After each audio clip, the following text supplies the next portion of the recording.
আসসালামু আলাইকুম ভিউয়ার্স, কেমন আছেন আপনারা সবাই? এই দেখুন আমাদের পণ্ডিত মশাই ঘর ঝাড়ু দিচ্ছে। এতটা পণ্ডিত সে যে ঘর ঝাড়ু দিচ্ছে, আপনারা একটু কল্পনা করেন ওর কাজ সম্পর্কে। একা একা ঝাড়ুটা বের করছে চিপা থেকে।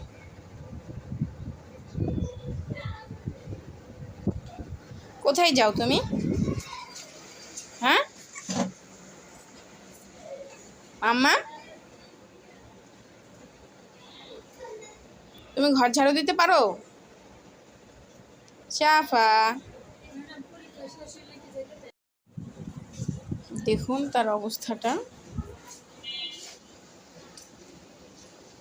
ঝাড়ু দেওয়া শেষ? ঝাড়ু দেওয়া শেষ? ঝাড়ু দাও, ঝাড়ু দাও।